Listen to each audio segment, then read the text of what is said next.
I'm Bill. I was transferred from the headquarters to a newly established branch office in a certain region of Upper Midwest. It was a few weeks after that. When I returned from the smoking lounge, there was a woman chatting in front of the branch manager's desk. I recognized her instantly. Her short hair and dignified posture, unchanged from our college days. She is a popular person who doesn't know how to flatter people, but for some reason is liked by everyone. Isn't that Catherine? It's not just isn't that. I came to see how you're doing at work, and you're on a smoke break. You two were in the same class. We also went to the same university. And I added, she used to be my boss in the previous department. You came all this way just to see me. When I asked, she waved her hand, denying it, and said she was in town for a friend's wedding. Turns out, this branch office is located in her hometown. After a bit of small talk with the branch manager, she whispered to me as she was leaving. Bill, are you free tonight? How about dinner? Sounds good. Let's catch up after all this time. Ever since college, I called her Catherine, and she called me Bill. Even after joining the company and her becoming my boss, that didn't change. We still spoke informally, just like our college days. That evening, as planned, we had dinner together. The place she chose was a restaurant in a downtown hotel.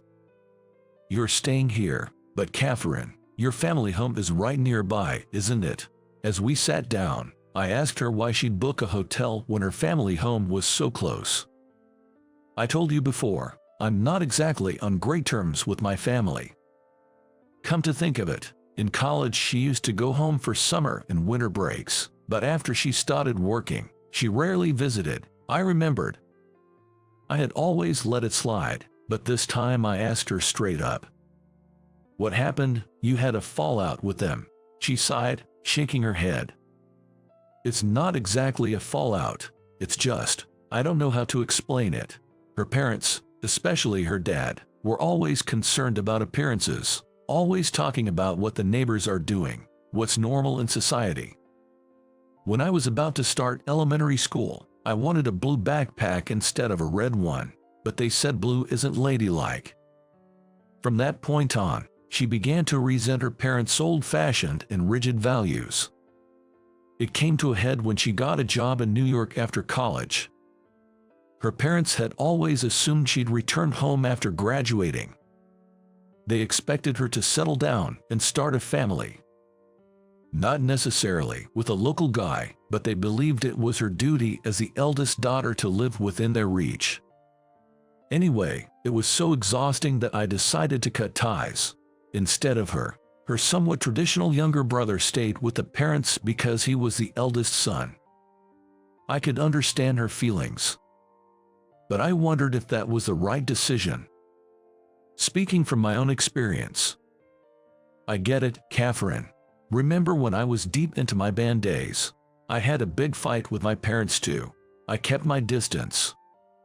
When you were skipping lectures and almost losing credits, as I nodded, she laughed. Well, that's understandable. Your parents were also worried about Bill's future. I didn't fail any courses, but looking back now, I kinda feel the same.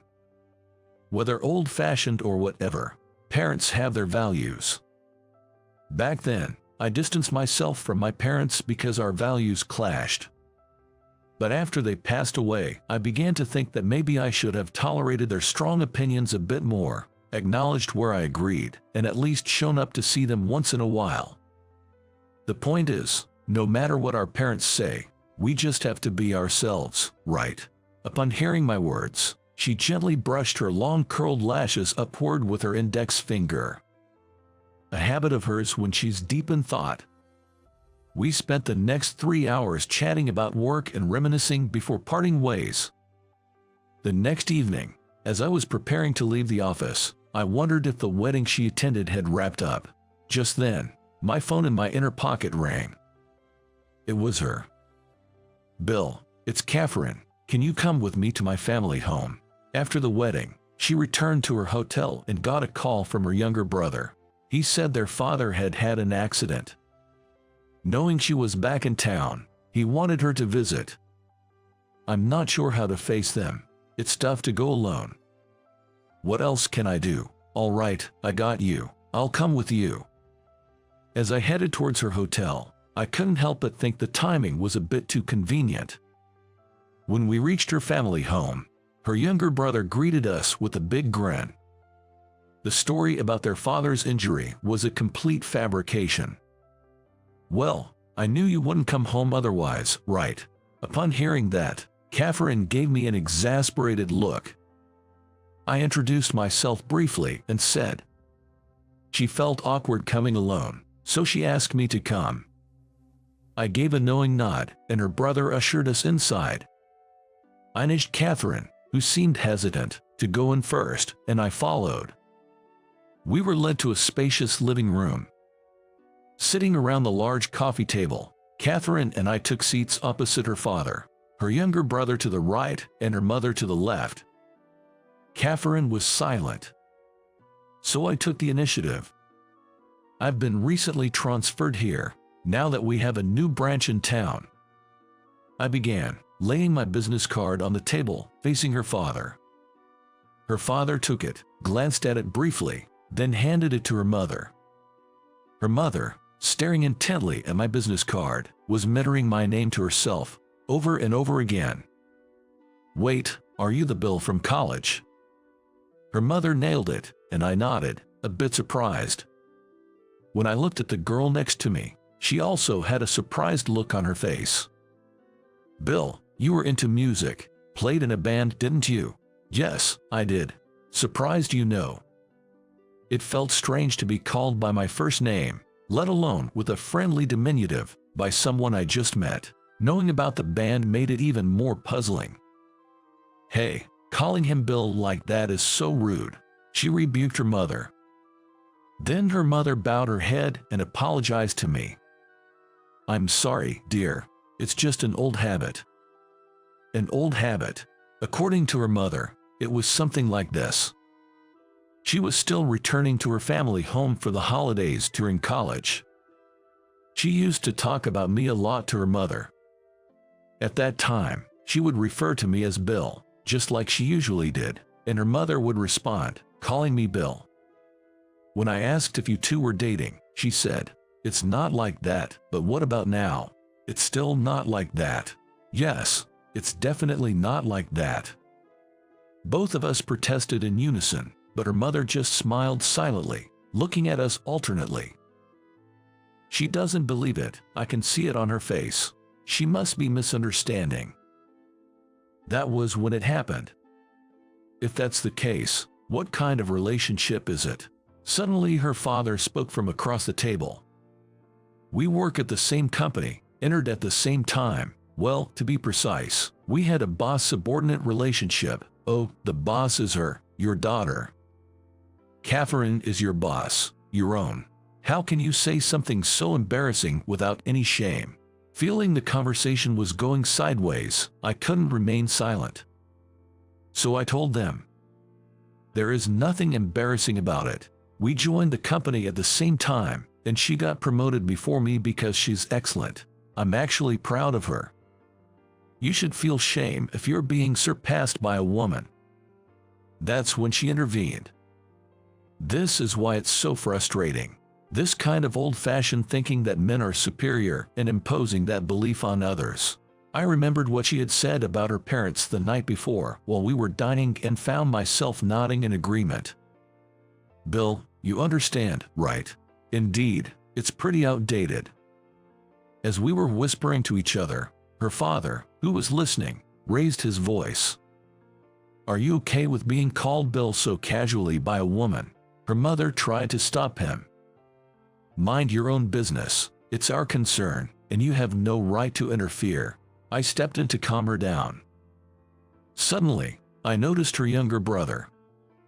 He was sitting cross-legged, swinging his body back and forth, a curious smile on his face, enjoying the view from a safe distance.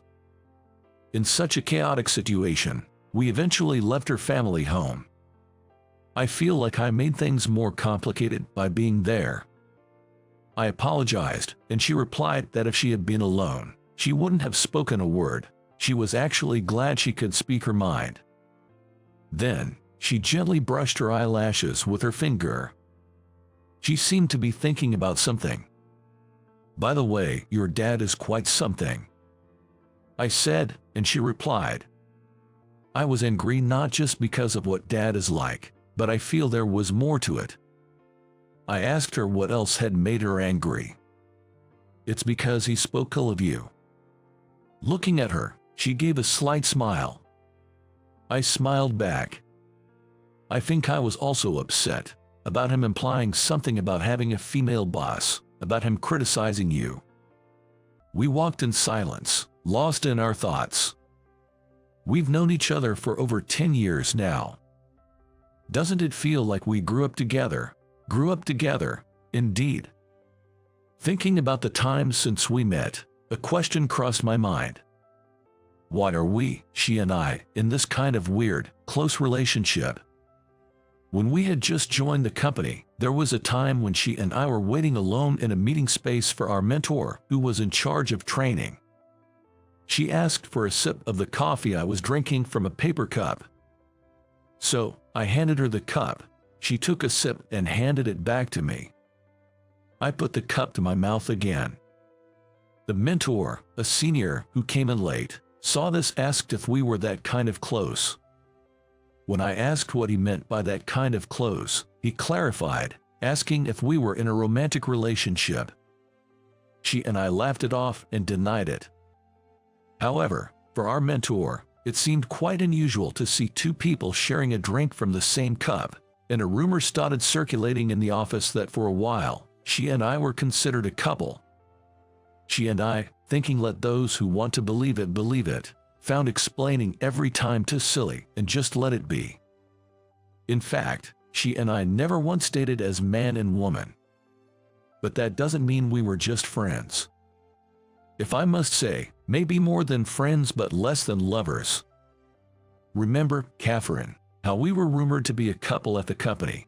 It was when we just joined, wasn't it? She snickered a reminiscent laugh. We let the rumors go, but if we had gone around telling people it was a misunderstanding, what would you, Catherine, have told them? You suddenly remember strange things. What do you think you would have said? She, as usual, flicked her eyelashes. Simply, we're not dating, maybe. To her finally conceived answer, I said, how about we missed our chance to date? We missed our chance. It makes sense to us, but it wouldn't convince others. I guess I would have been bombarded with what does that mean? Questions. She nodded heavily. We missed our chance to date. She agreed with the words I said, saying that we understood because it was us. Thinking back, there were times when I had a girlfriend or when we broke up, she had a boyfriend.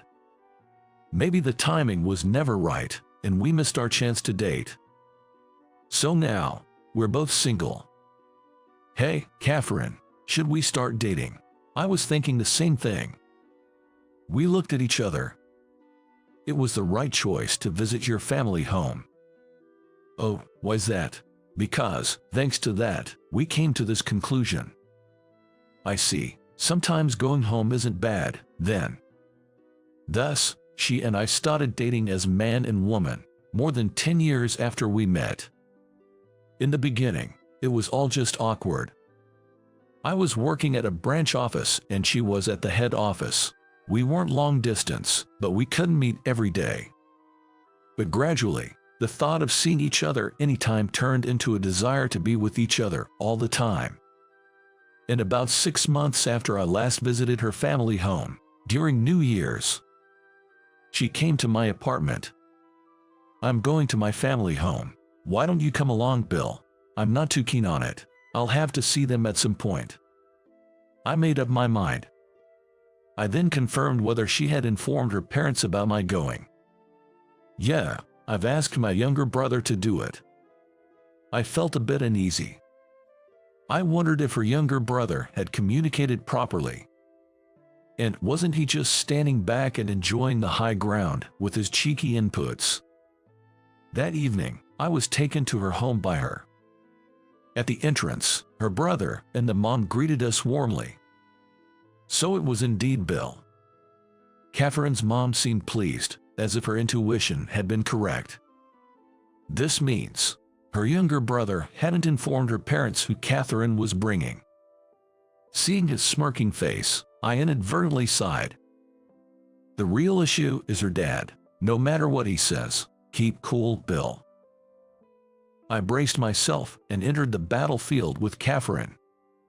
Her dad was sitting heavily in the living room.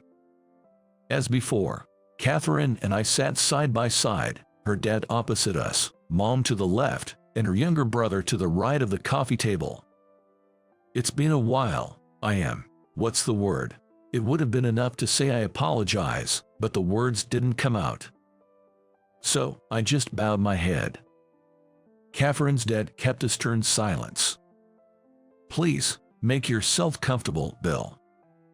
Her mom intervened. Her younger brother, sitting to the right, smirked. Come on, Dad, say something. Catherine was already confrontational. I held her back. She kept staring at her dad. Then her dad spoke. Hey, serve them some food. But I'm tired of traditional dishes. What do you want? He asked Catherine. Caught off guard, she replied she was fine with anything. Then her dad asked me. And I too replied any would do. Her dad sighed and clicked his tongue in exasperation. And he said, This won't do, let's have pizza, order pizza. Hearing this, a flustered Catherine said, No, don't trouble yourself, anything is fine, not necessarily pizza. That's when her brother interjected. Sis, you might not know, but Dad's recently hooked on delivered pizza. This was unexpected. I wondered whether he was indifferent to whether the delivery person was a man or a woman. The thought came and went. When the pizza arrived, Catherine and her mom started preparing the table. Her younger brother turned on the TV. Listening to the Christmas special show on TV, we all sat around the coffee table. Mom told younger brother to also eat the salad. While eating pizza, the dad asked me, Do you eat your favorite toppings first, or do you save them for last? I replied that I save them for last. There was no response to that. Instead, he started saying this. What do you think of American-style pizza? Don't you find it absurd? If you want to eat American food, you wouldn't order pizza, would you? Younger brother, getting tired of listening, turned his body toward the TV screen, nibbling on his pizza. I think it's fine to have American pizza. It's a matter of preference. When I answered, her dad asked her the same question. She replied similarly to me. Her dad snorted, looking unamused. Then, her mom said, Dad, why don't you try it next time? Her dad sulked in silence. The conversation didn't continue after that. We just gathered in the living room, munching pizza together. But it felt nice. I thought this is what family is all about. When I looked at her, she was also relaxing and smiling. She noticed my gaze and whispered in my ear. It's not bad coming back family home once in a while. It's nice, isn't it? Is that so? Then, when's the next time? I asked, and she said I'm rushing things and laughed. How was it? Subscribing to the channel will be an encouragement for production. See you again in the next video. It's a little past 6 in the evening. In the tax accounting firm where I work, the 6 employees, including part-time staff, have all left one after another. Once everyone was gone, I approached the lead employee, the equivalent of a CEO in a typical company, and asked Lucy what was all that about earlier. She then says, I'll marry you. She declares this abruptly, effusively, and unilaterally, staring at me coldly. Let's turn back the clock about 5 years. At that time, I was hired fresh out of college by a certain mid-sized company. I didn't care what kind of business it was. All I wanted was a desk job. Because, whether it's raining, windy, snowy, or hot in the summer, I can stay in a comfortable place with air conditioning. So, I was assigned to the accounting department of that company as I wished. Despite being the accounting department, unlike large companies, we handled all back-office tasks. I didn't know anything about accounting, so I learned the ins and outs of the job from one of my seniors. This senior colleague was a charming woman. It's a common story, but we fell in love. She was quite ambitious, talking about getting her CPA or tax accounting license while working and starting her own firm. On the other hand, I didn't have much passion for accounting. Originally, I wasn't good with numbers either. So, I often got bored with work and struggled to stay awake. One day, she invited me to a lecture at a tax accounting school. A former student of the school, now a practicing tax accountant, was to share his experiences. I wasn't interested at all, but I went along, thinking of it as a date. However, as soon as the lecture started, I fell asleep snoring. She was embarrassed and angry, and I kept apologizing. I made all sorts of excuses, like I couldn't sleep well because I had a nightmare the previous night, but in the end, I inadvertently let slip my real thoughts. I just went because you wanted to. I had no interest in it today. I inadvertently blurted out my true feelings. A small matter became a big issue. This led to our breakup half a month later. Even after the breakup, our seats at work remained next to each other. She acted like she had completely forgotten about our relationship. In comparison, just being next to her became unbearable for me. So, I decided to quit the company. Through the breakup with her, my mindset changed. I became motivated, something I hadn't been before. I can do it if I put my mind to it. I won't waste my experience at the company. I'll become a full-fledged accountant. To become a tax accountant, first, you must pass the tax accounting exam. There are a total of 11 subjects on the exam, and the applicant must pass a total of 5 subjects, 2 required and 3 of the 9 elective subjects. You don't have to pass all 5 subjects at once. For example, you can take 1 subject each year for 5 years. After that, you register with the American Institute of Certified Public Accountants, and only then can you call yourself a tax accountant. So, after quitting my job, I decided to get by with part-time jobs without finding a new full-time job. I thought if I got a cozy job somewhere, I might give up on becoming a tax accountant. I'm not bragging, but I tend to be indecisive and weak-willed, so I thought I should cut off my means of retreat. For the shortfall in living expenses, I decided to live on my parents. I studied for the exam while working part-time. I worked hard, many times harder than I had studied for college entrance exams. And after 3 years, I passed the required 2 subjects. So, I decided to aim for passing the remaining 3 exams while studying in an environment where I could get hands-on experience with tax accounting. Then I applied for an assistant position with one of the tax firms. Most tax firms are sole proprietorships, but this one had just acquired corporate status. And the representative employee, or what would be called the CEO in a general company, was named Lucy. Including Lucy, it was a small office with about 5 employees. Lucy also conducted my job interview when I applied. I was 26, and she was 29. At first, I was nervous during the interview, clenching my fists on my lap, but seeing the relatively young Lucy relaxed me. When she began to read my resume across the desk, I relaxed and crossed my legs. Then she lifted her eyes from the resume and shot a sharp, stern look at my legs. Realizing that this was inappropriate, I immediately corrected my posture and sat properly on the chair. Man, I struggle with these types of people. She wasn't bad looking.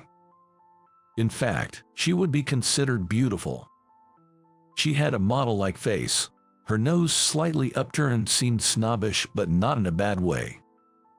But something about her was intimidating, or maybe too perfect, which I wasn't fond of. "Do you get tired easily, Sam?" I was puzzled by the unexpected question. "Not really. I think I'm average." She explained that the job of a tax accountant requires concentration, and if one gets tired easily, it could lead to mistakes due to lack of attention. Now that I think about it, at my previous job, fighting off sleep was also part of the work. I joked, and she shot me the same sharp look as when I had crossed my legs. I regretted making unnecessary remarks and thought I had failed the interview. However, "Can you start from next week?" Surprisingly, I was hired.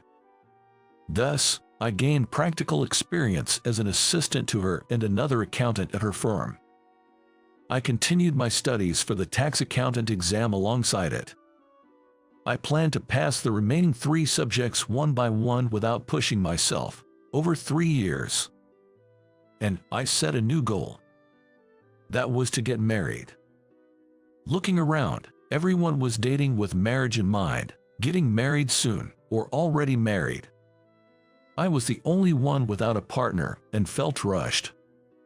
But more importantly, I believed that having a family, when I set up my tax accounting firm, would earn more trust from clients compared to being single. After working for over 6 months at her tax accounting firm, due to her policy, usually, if there was work left to be done, it would be turned over to the next day and everyone would go home on time. However, the busy period with overlapping client settlements was the exception. And on that day, even as the regular closing hour approached, work continued to drag on, and I couldn't concentrate on my work because I kept looking at the clock on the wall, worrying about the time. That's because, on that day, I had plans to attend a singles mixer after work. "Sam, why are you only looking at the clock? You are not focused at all." After being scolded by her, I focused on the computer screen. I stopped looking at the wall clock. However, I kept looking at the time on the bottom right of the computer and couldn't get any work done. About 20 minutes past the closing time, I shut down my computer and walked over to her desk. "Lucy, I'm sorry. I'll come in early tomorrow, so I'm leaving on time today." "Well, if you continue like this, it seems you won't be of any help. You can go home," she said coldly, glaring at me with her usual sharp gaze. I rushed out of the office and hurried to the singles mixer venue. I slid into the party just in time for the start. However, once the party started, even during introductions and conversations, I couldn't comprehend what the other person was saying, nor could I grasp what I was expressing. My mind just wasn't in it. While working, I was preoccupied with the singles mixer, and at the mixer, I was worried about work. Ultimately, the party was a swing and a miss, and I went to bed early to prepare for the next day. Before I knew it, 2 years had passed. At work, I had made more mistakes and blunders than I could count on both hands. Each time, she bombarded me with her sharp, intimidating stare. My search for a partner was also going unsuccessfully, and I haven't even found a potential marriage partner. However, my tax accountant exams were going smoothly, with only 1 subject left after passing 2. One day, I was having dinner at a restaurant near the station while reading my textbook. Thinking I should jot this down, I attempted to pull out my usual notebook from my bag. Then, I realized I had left my notebook at the office. So, after finishing my meal, I went back to the office. I thought everyone had left, but the lights in the office were still on. As I was about to open the office door, "What do you mean, quitting all of a sudden?" I heard her yelling inside. I couldn't help but listen in on the scene. She was talking to the only other tax accountant male employee in the office beside her. I had heard that he closed his own office to join her when she incorporated her private practice. That's because a tax accounting firm cannot incorporate without having at least 2 certified professionals on staff. She and the male employee were both former colleagues and rivals who had trained at the same firm. After each started their own practice, they referred clients to each other. As I was standing in front of the door, unable to enter the office, the door was abruptly opened from inside. "What is it, Sam? What are you doing?" "Jess, well, I forgot something and came back to get it." He didn't really listen to my reply and quickly left. When I looked inside the office, our eyes met. Her eyes, far from the usual sharp glare, were timid, full of sorrow. "Did you hear the conversation? Heard it, or more like, it was audible?" I answered honestly, and she regained her usual intimidating stare, glaring at me. "So, you heard it, didn't you?" When I replied yes, she explained the situation. Influenced by her father, who was a tax accountant, she aimed for the same path from a young age. She became a tax accountant in her mid-20s and started her own practice. Her firm was thriving, and the client base was expanding. Then, she thought about incorporating her firm. Incorporation has its pros and cons, but she chose to incorporate. To incorporate a tax accounting firm, at least 2 certified accountants must be on staff. So, Lucy reached out to her old acquaintance. He was also keen on the idea and closed his own office to join Lucy's firm. Since Lucy initiated this, by mutual agreement, she became the representative employee. However, he, who was once the sole proprietor of his own practice, became increasingly dissatisfied with being a staff employee as 1 or 2 years passed and finally declared he wanted to go independent again. If that's the case, why not just revert the office back to a sole proprietorship? I said, pulling out a forgotten notebook from the drawer of my desk. Lucy leaned back in her chair, hands clasped behind her head, and replied, "But you see, there isn't much difference between a sole proprietorship and a corporation in tax accounting terms. However, clients may perceive a downgrade in status if a firm switches from corporate to individual ownership." She definitely wanted to avoid that. While I was standing, holding the forgotten college notebook, she stood up, seemingly very curious. "Did you come back to get that because you forgot it? Is it, by any chance, a study notebook for an exam?" I nodded. "Let me see." I was a bit embarrassed because I had been studying on my own with commercially available texts and materials borrowed from the library, not attending any school or courses. "It's fine. Let me see how you are doing it on your own." "But it's kinda." She quickly snatched the notebook from my hand and nodded in understanding as she looked through it. "You'll definitely make it in the real exam with this."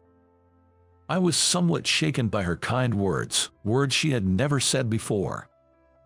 Was she just being nice because she felt awkward after hearing the conversation she wasn't supposed to hear? Her kindness was only for that moment. From the next day, she treated me with even sharper, harsher eyes, even for my minor mistakes and blunders. I, considering it a patience until I start my own office, paid no attention and devoted myself to work, study for the exam, and searching for a life partner. Another half-year or so had passed. The search for a life partner was utterly unfruitful, but I passed the last subject of the tax accountant exam. I have more than 3 years of practical experience and can register as an accountant if I apply. We never had any end-of-year parties or office drinking parties, partly due to Lucy's policy. However, for some reason, on this day, we finished our work early and had a modest drinking party in the office. Catering and alcoholic beverages were provided. After everyone toasted with beer, Lucy slowly began to speak. "Everyone, thank you for always working hard." Lucy bowed deeply, and everyone responded accordingly. "Please, help yourselves to the food and listen while you eat." With that preamble, she started explaining the reason for hosting this drinking party. First, a certified tax accountant male employee who joined the office during incorporation is planning to leave soon. With his departure, Lucy will be the only accountant left, meaning the firm can't continue as a corporation. But that doesn't mean it will affect your conditions immediately. However, personally, I don't want to lose the corporate status. After saying this, she sent me her usual sharp look. To my surprise, I received an offer from someone unexpected. It's Sam. Then she announced that even after I register as an accountant, I would remain a tax accountant in this firm. Everyone in the room clapped, patted my shoulder joyfully, and shook my hand. I never said a word about staying in this firm. Confused and bewildered, I looked at her. She was smirking, a knowing smile on her face. What was that all about earlier? I haven't heard anything, let alone been consulted by you. I confronted her after everyone had left following the party. So, you don't want to be our company's tax accountant? No, I have my own life plan. Then, I explained it to her. My goal is to become a tax accountant and to open my own office. Before setting up the office, I intend to find a spouse and start a family to appeal more to clients. So, how are things currently? So I've passed the tax accountant exam. Now I just need to find a spouse. Then I'll marry you, she said, glaring at me coldly, abruptly, forcefully, and unilaterally. I blurted out, not knowing if it was a joke or what. I have the right to choose too. Then she immediately said, then choose me. As I was in a fluster, she continued, do you know why you were hired? I shook my head sideways. Then she said, who seemingly looked down on the work of a tax accountant, intrigued her. She was interested in how many days I would last, how much I could do. But contrary to her expectations, despite my mistakes and failures, I managed to complete the tasks without giving up halfway and even passed the tax accountant exam. She herself always strived for perfection, but she said she always saw me as a natural and came to think that she could relax her shoulders more. It's been about 5 years. I was asked to speak at a lecture about my experiences leading up to becoming a tax accountant, something not typical of me. I pondered over what to talk about days before, earnestly wrote the manuscript, and just when I thought it was perfect and started the lecture, there was a man in the front row, snoring and dozing off. It got on my nerves, and I felt regret, but at the same time, I thought I should work harder so that people would want to hear me speak, she said with a shy smile. It rang a bell. Maybe that dozing man was me. Yes, it was, no doubt about it. She had realized during the interview that the man dozing off at the lecture was me. That's why I asked if you get tired easily. Remember, I was surprised, realizing that only now. Is the director the type to hold grudges? Can't you just say I have a good memory? And about calling me director, enough already. So, even now, as a tax accountant, I'm still working in her office. When I call her by her name at the office, I always get scolded afterward.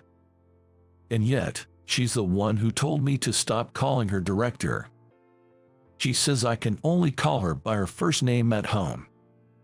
Because when I call her by her name, she reflexively replies with a sweet nasal darling.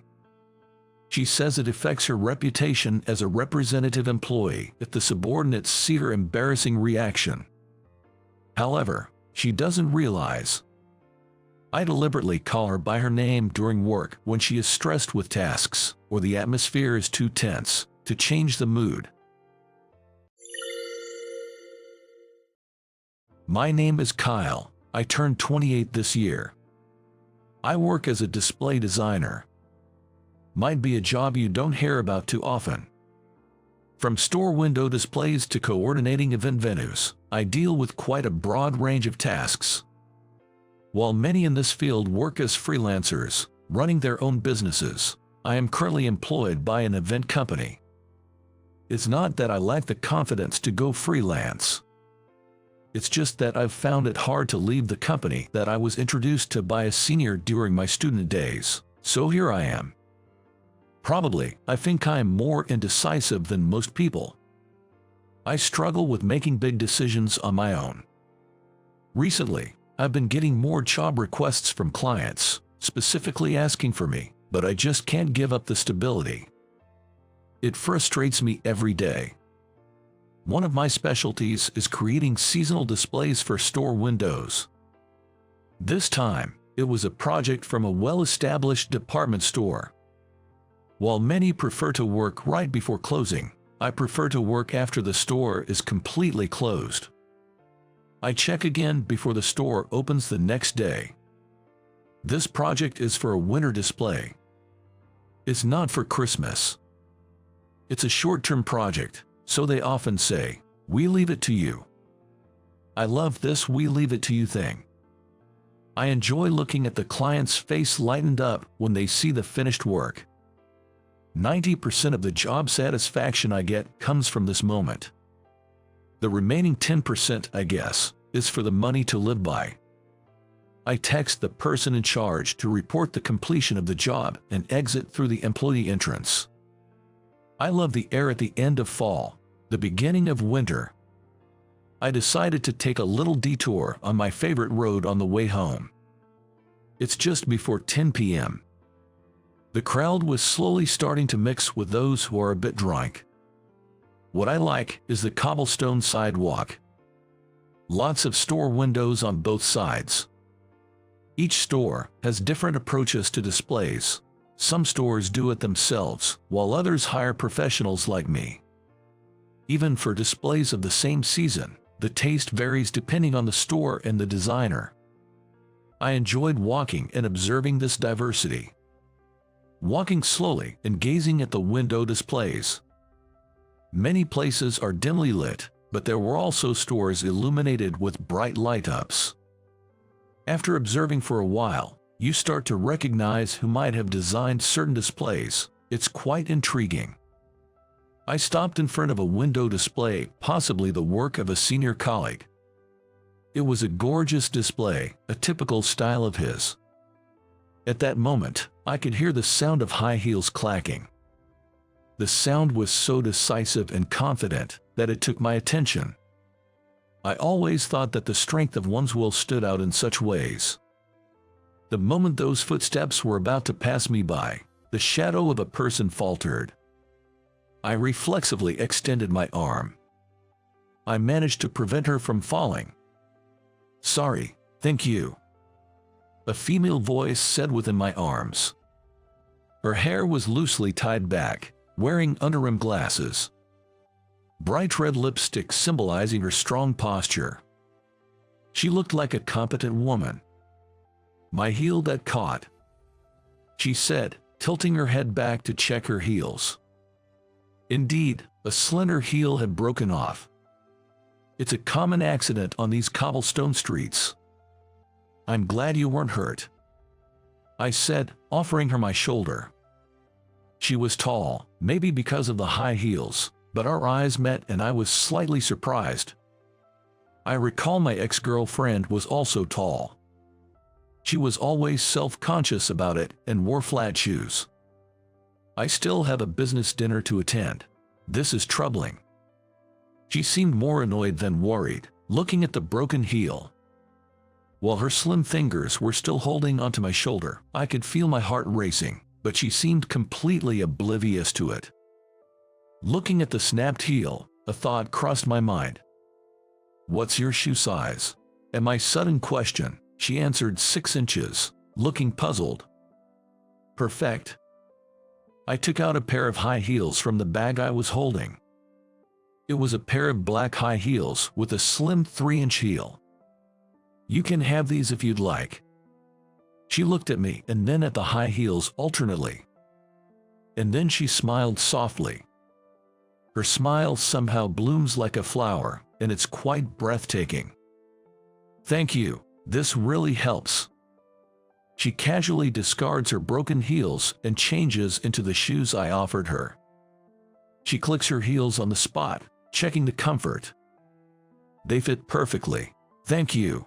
I intended to use these high heels for a display this time, but in the end I didn't use them. Never thought they would come in handy in such a situation. Are these your girlfriends? No, they are not. They are brand new, I hastily answered when she asked with upturned eyes. I explained that I am a display designer and these high heels are just props. I see. I'll return the favor someday. Can I have your business card? She tilts her head slightly and smiles, but she has an overwhelming presence. I can't refuse and hand over my business card. She carefully stores it away. Thanks, Kyle. She leaves while waving her hand. I could only watch her retreating figure. Only the broken high heel remains in my hand. I deeply regretted not getting her business card when I got home. A month has passed since I met her. The broken high heels are quietly placed in my room. Gathering various things that might be used in a display could be an occupational hazard. As long as I have this, I can meet her again. I had such a superstitious feeling. I walked the cobblestone streets at the same time a few times but couldn't find her. Unconsciously, my feet would take me to the cobblestone streets. Walking the cobblestone streets on Sunday night, when I met her, had become a habit before I realized it. That's when it happened. My job that day was to coordinate the venue for an event. I meticulously discussed with the person in charge and prepared thoroughly. The event, themed Winter Encounter, was a matchmaking event. To relax the nerves, a soft cream color, a slightly muted pink, and a light brown were used. I heard the event was mainly for people in their 30s. I arranged everything carefully to maintain a calm atmosphere. However, I was shocked to see the flowers that was delivered to decorate the venue. Despite arranging specially out of seasoned chocolate cosmos, what arrived were colorful gerberas. What is this? The colors of the equipment being brought in were colorful and completely different from what we discussed. Hey, what are you daydreaming about? Get to work. The one who yelled at me while I was stunned was a senior boss at work. Come on, was there not enough discussion?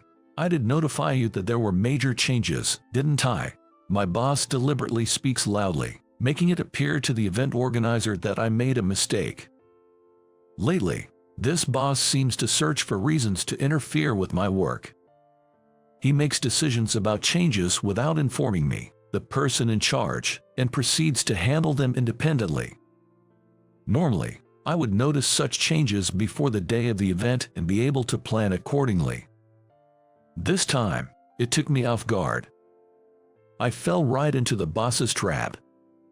I rushed to the event organizer to review the new specifications. With such significant color changes, achieving the venue coordination I had envisioned is going to be challenging. I heard there were major changes to the concept. I respectfully bow my head and ask for clarification. The event organizer looks mortified. Their anger is justified, but there's no time now. I promise to create the best possible outcome under the current circumstances. I look at the significantly altered venue and supplies and quickly put together the venue coordination. Now, it's all hands on deck. I give instructions to the part-timers who always help me out. Those who have worked with me several times understand what needs to be done without me having to spell everything out. Ironically, the full-time employees for my company are the ones causing disruptions. They are of no help at all and are merely in the way. My boss, engaging with them, is truly nothing but an obstruction. Thanks to the excellent work of my helpers, we managed to get everything ready in time for the start of the event. Seeing the brightly decorated venue, the event organizer nods in satisfaction. This time, it was our company's mistake, and we deeply apologize for any inconvenience caused. I bow my head again, and the organizer shakes theirs. Thank you for creating such a wonderful venue. It seems to be easing everyone's tension. The participants, who looked tense when they entered the venue, all began to relax. Even before the event starts, the venue is abuzz with conversation, everyone remarking on how beautiful, cute, and wonderful it is. It's the Kyle magic, isn't it? It's wonderful. I've heard rumors that my work is referred to this way in the industry. But having it said to my face is still a bit embarrassing. Thank you very much. I will continue to strive for improvement. I deeply bow my head and thank the organizer. Just when I thought I had overcome the difficulties, I am fired from the company. My boss reported to the president. He apparently made up stories about my negligence and how I inconvenienced our clients. I am called to the president's office and immediately scolded upon entering. The president has no interest in hearing my side of the story, and I'm bluntly told, "You don't have to come in from tomorrow." My boss, standing beside the president, grins. Seeing his face, any attachment I had to working for the company instantly evaporates. It is between a stable income and a stable life. I've started to think maybe I've had enough of it all. Thank you for everything until now. I left the president's office.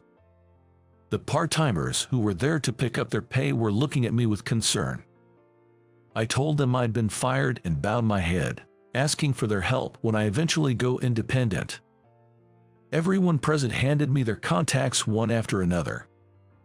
Everyone kept saying, "Contact us anytime." I felt like shedding a tear. The other employees were watching me from a distance. Everyone's afraid of that boss. I quickly packed up my personal belongings and left the company. On the Sunday night I was fired, I found myself walking on that cobblestone street again, unconsciously. Probably with heavier steps than usual. Then, the sound of those powerful, clicking heels approached me directly from behind. Just by the footsteps, I was certain it was her. I stopped right there. "I finally found you." Sure enough, it was her who tapped my shoulder. "Finally, I gave you my card." I was happy but also a bit sulky because she didn't contact me. Then, she smiled mischievously. "That wouldn't be dramatic. Isn't it wonderful to meet again by chance?" I quickly found myself going at her pace. She wanted to thank me for the shoes, and I let her take me to her favorite bar without resisting. We sat at the counter, and she introduced herself again. Her name was Karen. She gave me her business card, saying she worked at an advertising agency. I was surprised to see her title as sales manager. My first impression of her as a competent woman seemed right. "Let's toast to our reunion." She, who loves champagne, drained her first glass in no time. I'm not much of a drinker, but I felt like drinking today. As I accompanied her, the pace progressively quickened.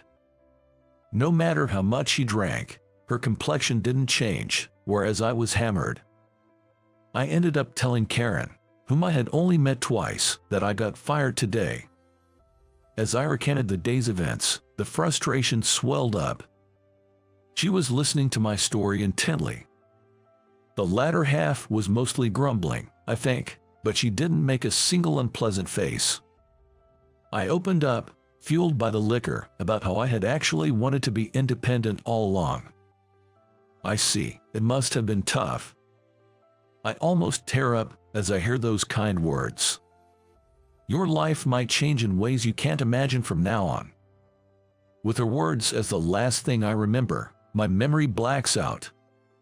When I come to, I find myself on my bed in my apartment. It seems like she had to take the drunk me home. I had such a great time with her, but it's such a shame I can't remember the latter part of the evening. I gently trace my fingers over the high heels she left in my room. Then I notice something off, a feeling I didn't have before. Curious, I peek inside the broken heel and find a message from her. Aha, I think it must have her contact info, but my hopes are quickly crushed. The message from her read, "Don't let the drink drink you." She must have left it when she brought the drunk me inside the house. It was so like Karen, I couldn't help but laugh. But how should I contact her if I want to? I can't just barge into the office, and it seems my only option is to keep visiting that cobblestone street. Can I just run into her by chance if I go to that bar? Thinking this far, I realize something. I'm head over heels for her. But she's a manager in a major advertising agency, and currently, I'm just an unemployed guy. She seems exactly like the unreachable, illustrious flower. I need to decide what to do about a job soon. Otherwise, I feel like I won't be able to confess to her. I started by contacting my friends from university. A few days later, I was awakened early in the morning by the ringtone of my cell phone. The screen displayed my ex-boss's name. I didn't want to answer, so I ignored it, but the relentless calls from my ex-boss continued. Finally, I had no choice but to answer, and I could hear the panicked voice of my ex-boss. "Hey Kyle, come to the office immediately." Huh? What could he want with me after firing me? "Why?" I asked, but his explanation was not to the point. He just insisted I should come to the office. He was so persistent that I finally caved. "All right, I'm on my way." I didn't want to hear anything more from the boss, so I cut the call after replying. Is this going to be another hassle? A hint of uneasiness crosses my mind. Since I've said I'll go, I have to. I got up from the bed and rushed to the washroom. Returning to the company after a long while, I found it had a more distressed atmosphere than before. My ex-boss, who seemingly couldn't wait for my arrival, rushes over with urgency in his eyes. "Finally, you're here. There's something crucial we need to talk about." His sudden statement leaves me with an uneasy feeling. I'm led to the reception set, where the president is seated before me. "Can you consider retracting your dismissal?" The president's words were unbelievable. I was expecting some kind of complaint and feel blindsided. After yelling at and firing people without any consideration for explanations, what does he want now? I can't help but find it amusing. "What? Why now? You were the one who fired me." I unintentionally let out what I truly feel. The president frowns at my words. Regret is written all over his face. Something seems to have changed. "Actually, we're in a bit of a trouble." The president begins to explain. "It seems that the moment I was let go and left the company, clients began leaving one after another. The company is apparently facing a severe decrease in work, enough to threaten its existence. This must be the reason for the office's distressed atmosphere. Every client that broke the contract asks if they can contact you. They say it's not negotiable with anyone else." The president is finally holding his head in his hands. He must have absolutely not wanted to call me back after firing me. The president was a proud man. "Hold on. I haven't told any clients that I left the job. I had informed my college friends that I had been fired and was looking for part-time work, but how did the information about my dismissal get out?" I'm puzzled. "It seems the manager of a major advertising agency is widely spreading the news that you've resigned and might go independent." The president accuses, "Wasn't it your connection? The manager of a major advertising agency is broadcasting my resignation and potential independence across the industry. This is so like Karen. She probably marketed me to the industry." This reached my former clients, leading them to break contracts with the company. Many contracts were already preferentially assigned to me, so it was inevitable that the company would end up in this situation sooner or later. "You'll come back, right?" I'm astounded as he insists as if it's a given. It's bizarre to think that I would say, "Yes, I'll come back." No, I have no intention of returning to the company. I plan on going independent.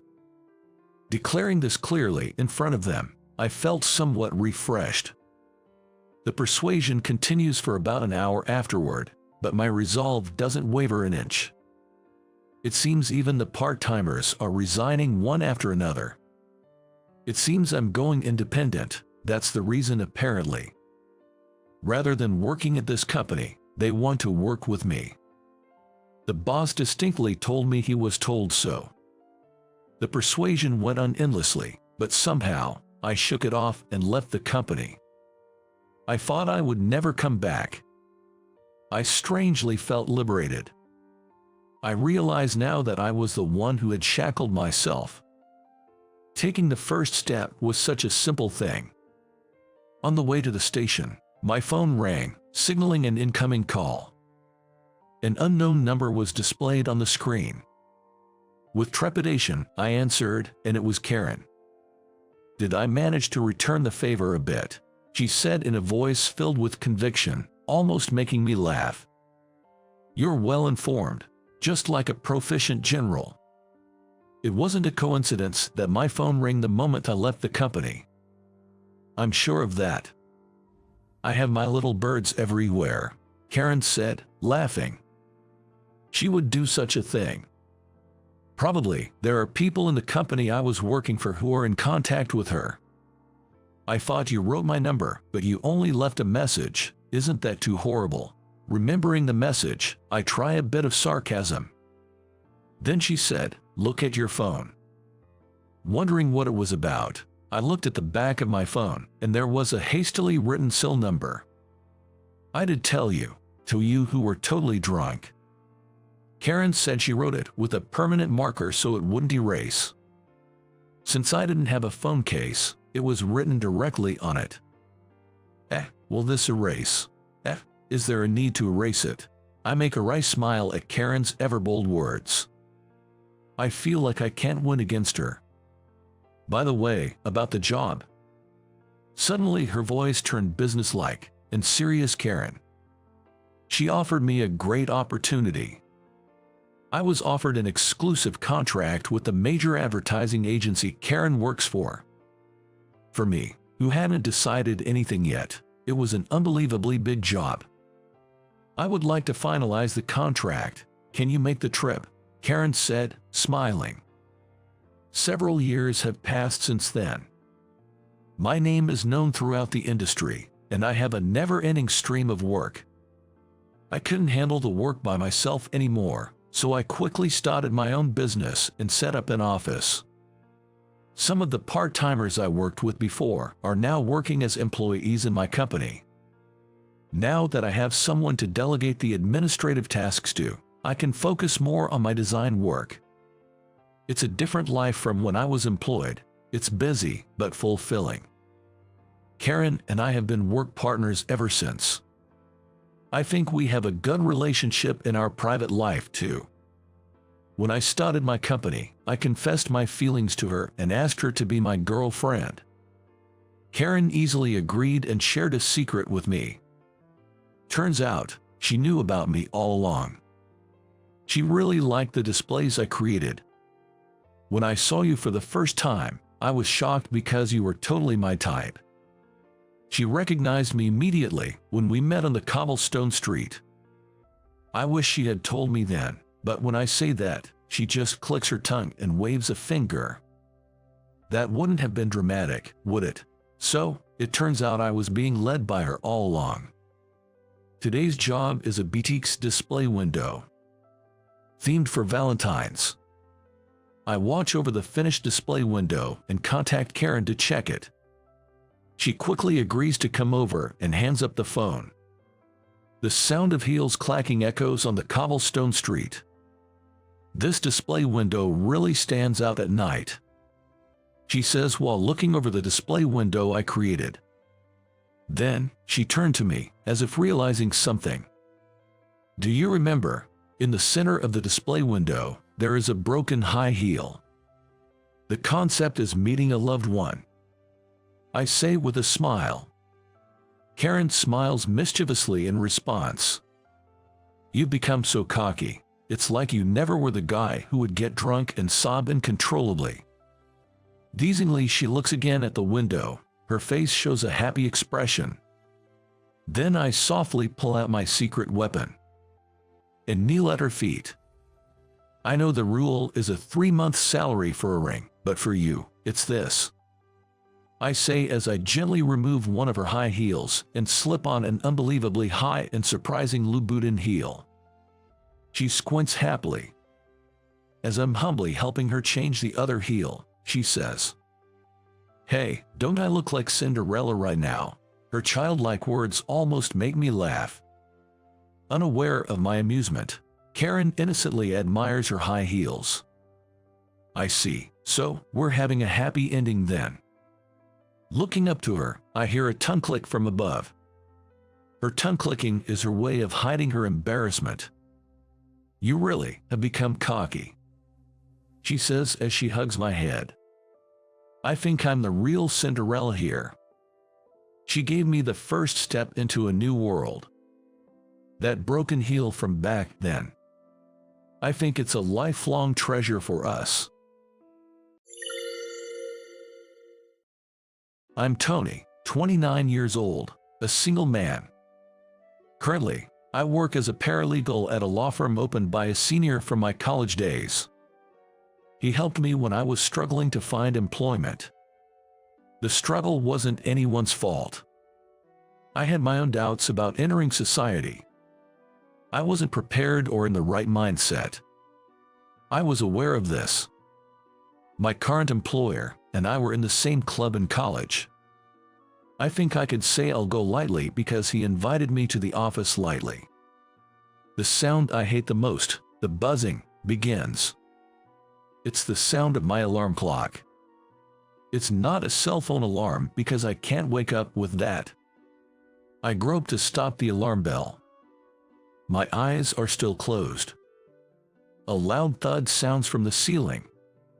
Probably, the resident above is hitting the floor, annoyed by the alarm sound. This rundown apartment has 3 stories and thin walls. Everyone's living noises are heard. Usually, for normal living noises, we mutually tolerate, without much complaint. But there are some complaints about noise in the morning or late at night. I finally open my eyes, apologize to the ceiling and get up. This is my morning routine. I live in a 50-year-old rent-down apartment. I've been living here since my student days. I earn decently, so many advise me to move, but the option to move doesn't exist for me, a true lazy person. To me, this apartment is attractive enough. While getting ready for work, my BGM comes from the next room. A clear, beautiful voice. In the day it blooms, at night it sleeps, the mimosa tree, only you look at, even the playing fool should look. Through the thin walls of the apartment, it sounds like a mysterious spell to me. Once, I listened carefully and looked up what was being said. It was a poem from the Manyoshu. Every morning, the neighbor sings several poems with a chanting tone. Listening to it while drinking coffee was a blissful time for me. It's one of the reasons I don't move from this rundown apartment. I've been fascinated by her enchanting voice for almost 2 years. One day, after working late, I stopped by a convenience store near the apartment. I usually cook for myself, but today I was too tired. I didn't have the energy to cook. I was excited to enjoy convenience store food, which I rarely buy. While contemplating which one to choose, a young woman rushed in from the entrance.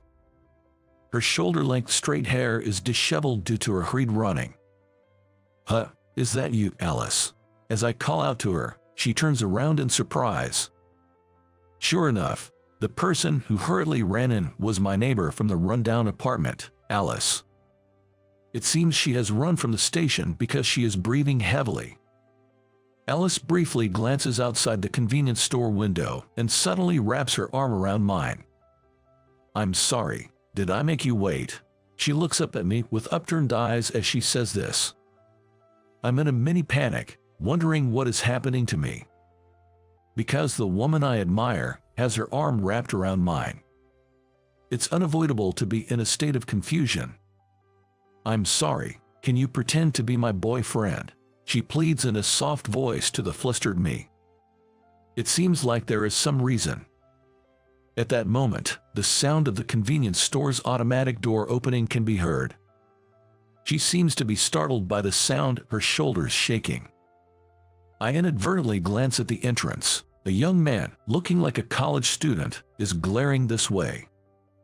Her body starts to shiver in small increments. It seems she has run away from that man. I seem to have been followed. Alice says only that and closes her mouth. She seems unable to speak from fear. There is no choice but to help her here. What's the matter? You're clingy today. I say this while looking into her face, making sure the guy can hear. And I whisper in a low voice, "You are safe." Alice seems to relax a bit at my reaction. She still looks pale, but she smiles back. "Another convenience store dinner? That's no good. Come to my place, I'll make something for you tonight." I savor her words. Even playing the role of a fake boyfriend is fine. To think the day would come when I would hear such words from her. I believe there must be a God in this world. I'm grateful. We exit the convenience store with our arms linked. We pass by the man when exiting, but he didn't try to stop us. However, he keeps following us. Ellis and I continue to pretend to be a couple on the way back, keeping our conversation going. We return to the apartment, looking like a loving couple. I'm wondering what to do next. Then Alice invites me into her room, saying, "Please come in." I decide to accept her invitation. The man doesn't enter the apartment premises but seems to be glaring at us near the entrance. As soon as we enter the room, Alice separates from me and apologizes. "I'm really sorry." I think I responded with "It's okay," while savoring the warmth left on my arm by her. I'm a bit nervous and can't remember. Peeping outside, that man is still in front of the apartment.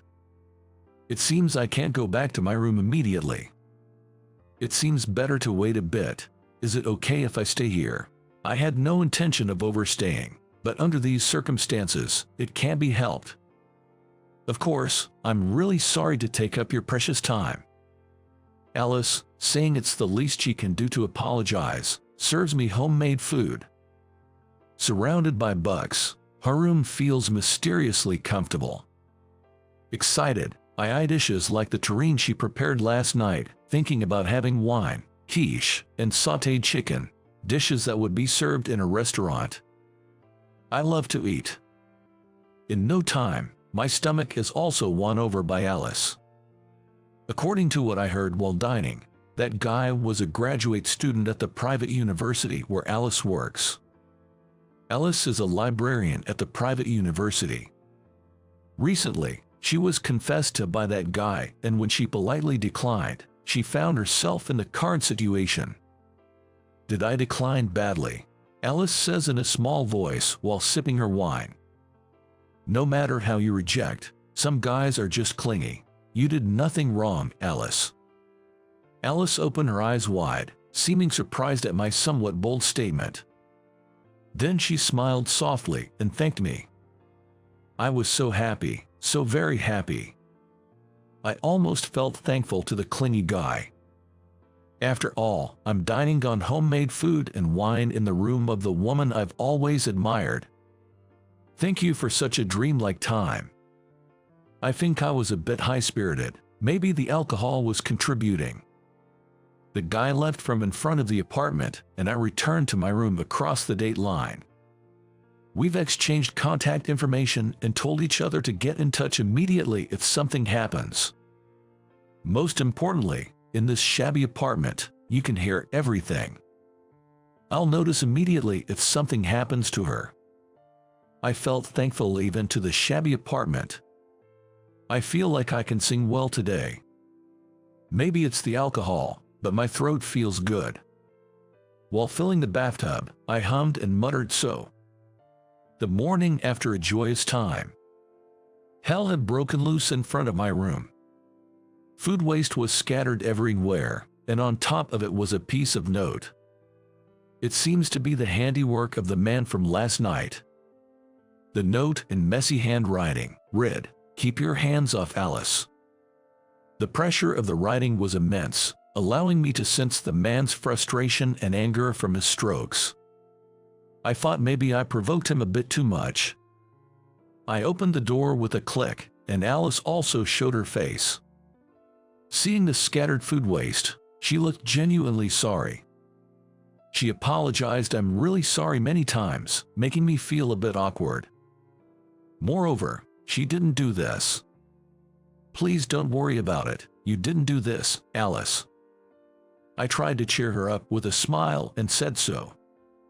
More than that, I was worried that something might have happened to her. "Alice, are you okay? Did anything happen to you?" At my words, Alice checked the front of her entrance. It seemed to be okay. "Seems fine. Nothing seems to be out of place." "What about the mailbox? Is there anything strange in it?" With a bit of fear, Alice checked her mailbox. And then, she let out a short scream. "Eek! What happened?" I quickly moved to her side. There was a photograph inside the mailbox. Carefully, I took it out and checked it. This guy. There was a man in the photo wearing a black hoodie, hood up, making a peace sign. The fact that he's completely expressionless makes it unsettling. Oh, it's him. He followed me yesterday. The fear has turned Alice's face pale. The uncertainty of his intentions adds an extra layer of creepiness. I keep reassuring her, saying it's all right.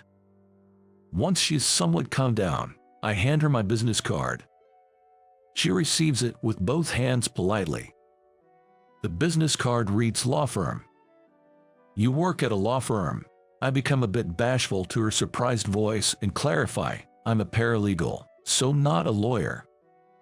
"It's a firm my senior started. I think we could assist you, Alice. Would you consider coming in for a consultation?" Ideally, returning to her parents' house would be the safest, but she seems to have work obligations making it difficult to leave. I want to confidently say she'll be fine with me around, but it's not like I'm physically strong. Reliance on legal power and the police seems the best choice here.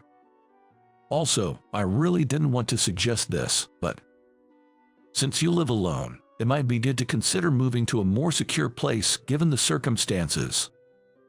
It's a rickety apartment with lax security. Anything can happen, and it wouldn't be surprising. Truth be told, it would be sad if Alice moves out.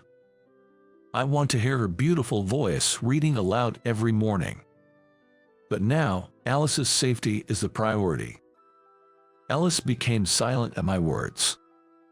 Safety comes first. Alice shook her head quietly to my words. I'm not considering moving. Sure, it's a rundown apartment, but I like this apartment. I can't force her if she says so. I wonder what's good about this dilapidated apartment. I replied, Is that so? While tilting my head. We went together to a law firm and, after receiving various advice, decided to also visit the police station. The boss told me to go with her to the police station, thinking she would feel lonely by herself, so Alice and I went to consult at the police station side by side. Although it's due to the circumstances, I'm happy to have been with her since last night. We consulted at the police station's public safety division and registered in a system where we can report immediately by dialing 911 if something happens. They also promised to increase patrols around the apartment. I'll also contact the landlord and ask to enhance security measures. We were exhausted when we left the police station after completing various procedures. Doing things you're not used to can be doubly tiring, I guess. When we finally finished, we looked at each other's faces and naturally started smiling. My heart raced, imagining how we must look like a couple to those around us. Maybe I was being punished for having such a frivolous thought. Suddenly, that man rushed before our eyes, grabbing Alice's hand and trying to pull her away. Alice let out a short scream.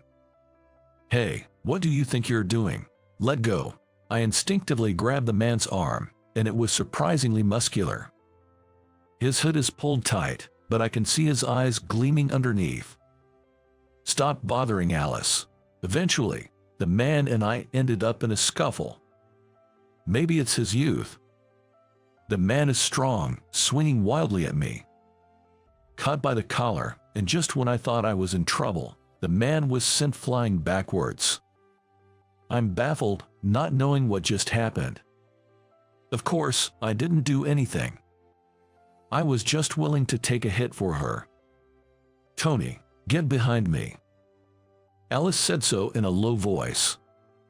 It seems the guy was blown away because her kick hit, and I'm even more confused. "I have a black belt in karate. I think I can probably fight better than you, Tony." Alice glares at the man who has finally gotten up. Her spirit is incredible, and the man steps back for a moment. "Don't bother this person ever again." Alice shouted that to the man. The man, seemingly regretful, turns on his heel and runs away. There was a commotion in front of the police station, so several officers ran over to us. We decided to go back inside the police station and report the incident that had just occurred.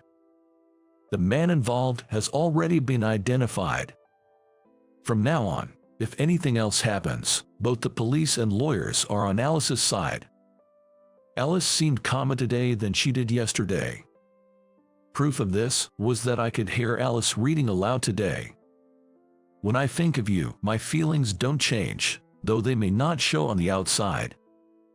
I felt relieved from the bottom of my heart when I heard Alice's clear voice. I hope this issue gets resolved soon, and Alice can have her peaceful days back. If only I had more knowledge, I would understand what she's reciting. This morning, more than ever, I felt frustrated. I might be under the illusion that I've gotten closer to her. Leaning against the thin wall, listening to her reading, there was a loud knock on the front door. There's no doorbell here. It's rare for someone to visit on a Saturday morning. Wondering what's going on, I opened the front door. A woman who clearly looks wealthy stands there. She's wearing heavy makeup, but she appears much older than me. "Excuse me, may I ask who you are?" I hesitantly asked the unfamiliar woman. With a condescending attitude, she snorted at me. "You're the one who stole my son's girlfriend, aren't you? Aren't you ashamed as an adult?" Caught off guard by her sudden and baseless accusation, I'm taken aback. The woman in front of me seems utterly furious. Looking closely at her face, I see a resemblance to that man. "Oh, are you that guy's mother?" I unintentionally point and raise my voice. The fierce look in her eyes was identical. DNA is incredible. "Don't call him that guy, Tommy. He's my precious only son. Look, I came here to ask you a favor." With an attitude that's both haughty and humble, she pulls an envelope from her bag. It's about an inch thick. She then hands me the envelope and orders, "Take it." On reflex, I take it and immediately realize what's inside. I quickly hand the envelope back to her. It's filled with stacks of bills. "This should be more than enough for a settlement, right? What's your problem?" Seemingly annoyed at having the envelope returned, she nervously clicks her heels. She clearly didn't expect me to refuse. "Why would I need this? Did you think I was the kind of man to be bribed with money?" Perhaps this woman has been dealing with various issues like this up until now. Her gesture of handing over the envelope seemed practiced.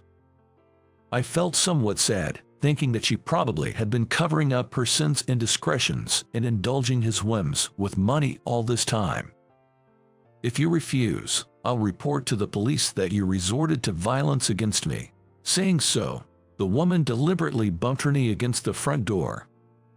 A dull sound was heard. It is likely bruised by now. "Don't you think it's absurd to want everything to go your way?" I inadvertently raised my voice. Alice, hearing our arguing voices, came out from the entryway.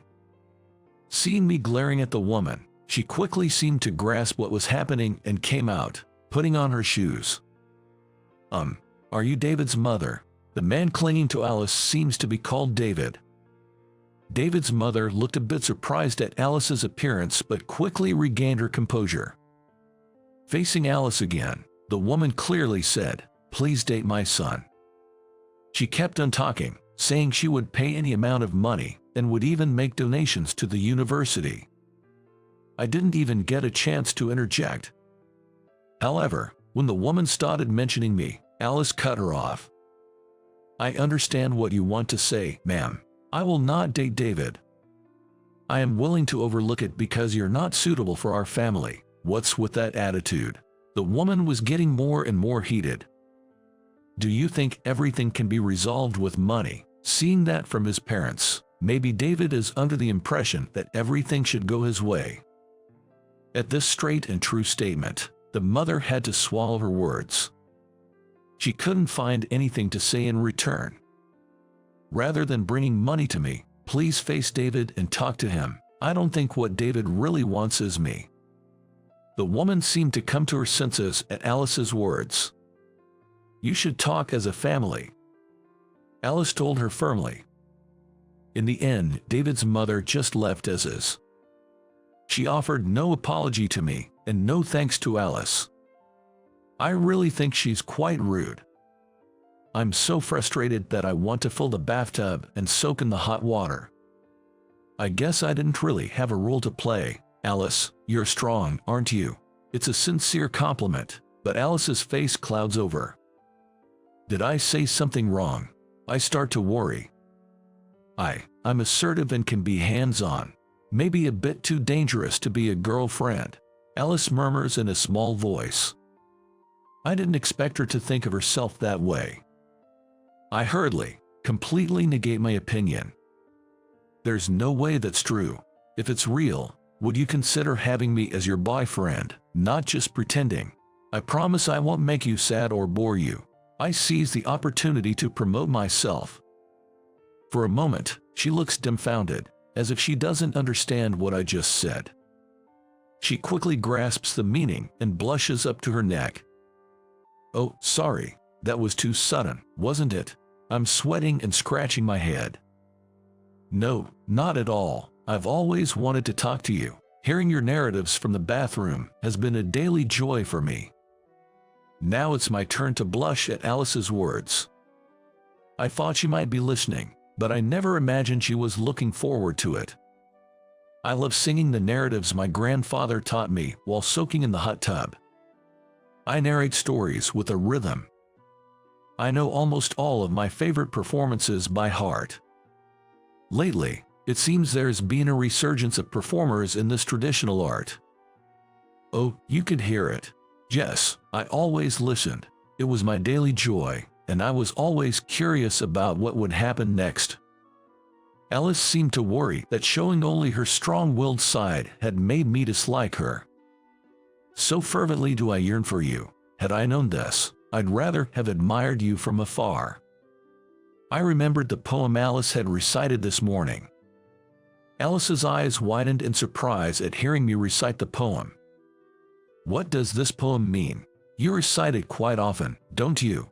At my inquiry, Alice blushes even more. And in a soft voice, she explained. It was a love song. It seems to mean, if love is this painful, it would have been better to just admire from afar. It's about you, Tony. Alice said with a soft laugh. She said she had never thought I'm so kind and wonderful. I didn't know how to react to her sweet praise. Through the thin walls of our dilapidated apartment, we were drawn to each other's voices. I also looked forward to hearing Alice's voice every time. I see, so you heard me when I was reading with pleasure. I find her blushing again from the bottom of my heart to be endearing. 3 years later, we stood side by side, deeply moved as we watched our dilapidated apartment being demolished. I really like this apartment. Alice puckered her lips in disappointment. On the ring finger of her left hand shone the ring I gave her. It seems to have reached its limits due to deterioration. It wasn't even earthquake resistant. Indeed, it is sad to see the apartment filled with our memories being demolished. But as long as this apartment existed, our lives would have continued to be separated by its thin walls. Even after getting married, we continued to live in this apartment and were in a sort of commuting marriage, living next to each other. From today, a new life together begins again. I want her to recite various songs next to me, not through the thin walls. I also want her to quickly explain their meanings. I cannot thank enough the apartment that brought us together.